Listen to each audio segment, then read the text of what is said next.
Praise the lord, హల్లెలూయా. మన ప్రభు అయిన యేసుక్రీస్తు నామం పేరిట ఈ ఉదయకాలపు శుభాభివందనాలు తెలియజేస్తున్నాం. దేవుని బిడ్డలారా, ఎలా ఉన్నారు?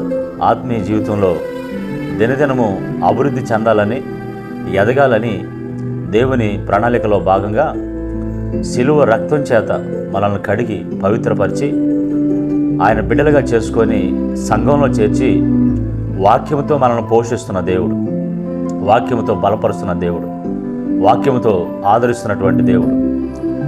దేవుడు మనల్ని ఎలా ఎదగమని చెప్తున్నాడు. పరిశుద్ధ గ్రంథం బైబిల్లో ఆయా జంతువులు కానీ, ఆయా చెట్లు కానీ, ఆయా పక్షులు కానీ వాటిని గుర్తు చేస్తూ మనుషుల్ని వాటి వలె అని చెప్తూ ఉంటాం, మనం చూస్తూ ఉంటాం. ఈరోజు ఒక వృక్షాన్ని మీ ముందుకు తీసుకొస్తాను, చూడండి. యెషయా గ్రంథం 44వ అధ్యాయం 4వ వచనంలో, నీటి కాలువల యొద్ద నాటబడిన నిరవంజి చెట్లు గడ్డిలో ఎదుగునట్లు వారు ఎదుగుదురు. నీటి కాలువల యొద్ద నాటబడిన నిరవంజి చెట్టు. ఈ నిరవంజి చెట్టు పరిశుద్ధ గ్రంథం బైబిల్లో చాలా తక్కువగా మనకు కనిపిస్తుంది. ఏదో ఒక 5-6 స్థలంలో 5-6 సార్లు మాత్రమే రాయబడినట్లుగా మనకు కనిపిస్తుంది. అయితే ఈ నిరవంజి చెట్టు యెషయా గ్రంథంలో ఒక ప్రవచనాత్మకమైనటువంటి మాటగా దేవుడు తాను ప్రభువు ద్వారా జన్మించినటువంటి, తాను సృజించిన తన బిడ్డలు, తాను గర్భంలో నుంచి జన్మించిన ఆ బిడ్డలు ఎలా ఎదగాలి, ఎలా ఎదుగుతారు అనే దాన్ని సూచిస్తూ నిరవంజి కాలువల యొద్ద నాటబడిన నిరవంజి చెట్లు వలె వాళ్ళు ఎదుగుదురు అని చెప్తున్నాడు. అంటే ఈ చెట్టు కాలువల దగ్గర నాటబడుద్దని మనకు అర్థమవుతుంది. ఈ చెట్టు కాలువల దగ్గర మాత్రమే నాటబడుద్ది. ఎక్కడ నాటినా కూడా మరి ఇది ఎదగదేమో, ఫలించదేమో. కొన్ని చెట్లు చూడండి, కొన్ని నేలలు మాత్రమే బతుకుతాయి, కొన్ని నేలల్లో బ్రతకవు. అట్లానే ఈ నిరవంజి చెట్టు కాలువల దగ్గర మాత్రమే ఉంటుందంట. ఈ కాలువ దగ్గర మాత్రమే ఉండి ఇది బాగా గుబురుగా బాగా ఎదుగుతుందంట. ఎప్పుడు పచ్చగా ఉంటుందంట. దీని బెరడలు కానీ, మొద్దు కానీ, చక్కను కానీ, ఆకులు కానీ, దాని రసాలు కానీ దీనిలో ఏది కూడా తీసేయడానికి అవకాశం లేదు. ఆకులు, రసాలు ఆరోగ్యానికి ఔషధంలాగా వాడతారంట. చెట్లు బెరళ్ళు కూడా అంతే. ఆ మొద్దులు కూడా కలప బాగా స్ట్రాంగ్గా గట్టిగా ఉంటుందని కొన్ని వస్తువులు తయారు చేసుకోవడానికి వాడతారంట. కాబట్టి ఈ చెట్లు ఏది కూడా తీసేసేదానికి లేదు. ఇది కాలువల దగ్గర మాత్రమే నాటుబడి పచ్చగా ఉండి ఎదుగుతూ ఉంటుందంట.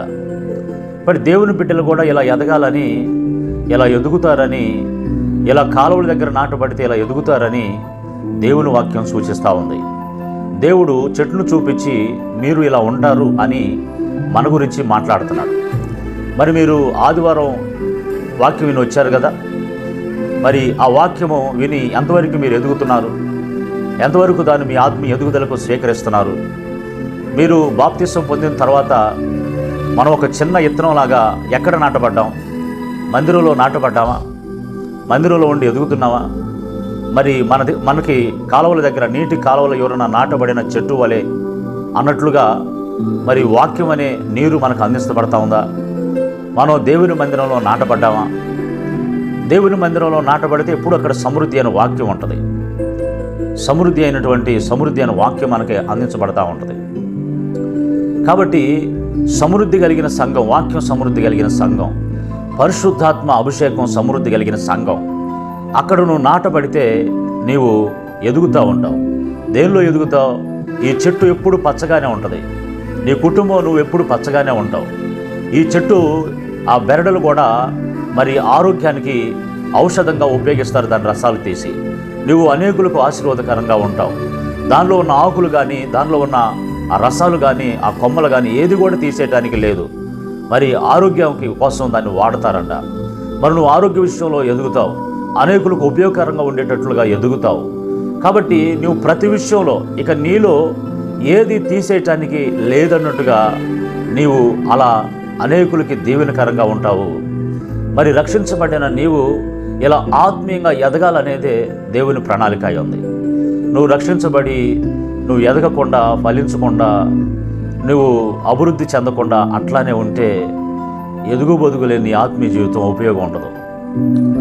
కానుకల్లో ఎదగాలి, ప్రార్థనలో ఎదగాలి, వాక్యంలో ఎదగాలి, ఆరోగ్యంలో ఎదగాలి, వాక్యంలో ఎదగాలి. ఆత్మీయతలో నువ్వు దినదినము కూడా ఎదుగుదల అనేది నీలో కనిపించాలి. ఎక్కడ వేసిన గొంగడి అక్కడే ఉన్నట్లుగా మరుగుజ్జితనంగా ఉండి కొన్ని సంవత్సరాల తరబడి ప్రార్థనకి వెళ్తున్నా మాకు ఆ వాక్యం ఏందో తెలియదు అంటారు, ప్రార్థన మాకు రాదయ్యా అంటారు, ఆరాధన చేయటం రాదంటారు, ఏమండి క్రమంగా మందిరంలో కూర్చోవటం తెలియదు అంటారు. మరి మీరు ఏమి నేర్చుకుంటున్నారు? దేనిలో ఎదుగుతున్నారు మీరు? ఎన్ని సంవత్సరాలంటే పౌలు, మీరు శరీర సంబంధులని మిమ్మల్ని చూసి నేను బాధపడుతున్నాను అంటాడు పౌలు. ఎందుకంటే వీళ్ళు శారీరకంగా ఎదుగుతున్నారు కానీ ఆత్మీయంగా ఎదగట్లా. కాబట్టి నా ప్రియ దేవుని బిడ్డారా, దేవుడు మనల్ని ప్రేమించి నిర్వంజి చెట్టులాగా మీరు ఎదగండి, ఆరోగ్యంలో ఎదగండి, ఆహారంలో ఎదగండి, వాక్యంలో ఎదగండి, పాలు ఆపేక్షించండి, ప్రార్థనలో ఎదగండి, అర్పించే విషయాల్లో ఎదగండి, పరిచర్యలో ఎదగండి. ఏమంటే ఇలా ఆధ్యాత్మికమైన విషయాల్లో దినదినము నీలో ఒక అభివృద్ధి అనేది కనిపించాలి. నీ సేవకుడు నిన్ను గురించి చెప్పగలుగుతున్నాడా? ఇదిగో ఈ బిడ్డ రక్షించబడినప్పటి నుంచి ఇప్పటి వరకు ఈ విధంగా ఎదిగిందండి, అభివృద్ధి చెందిందండి అని నీలో నువ్వు చూసుకో. నేను రక్షించబడిన నాటి నుంచి ఈ రోజు వరకు నా ఆత్మీయ స్థితి ఎలా ఉంది? నేనేమన్నా కొంచెమన్నా ఎదగలిగానా? కొంచెమన్నా అభివృద్ధి చెందగలిగానా? భక్తిలో ఎదగలిగానా? కొద్దిగా నాలో ఏమైనా మార్పు వచ్చిందా?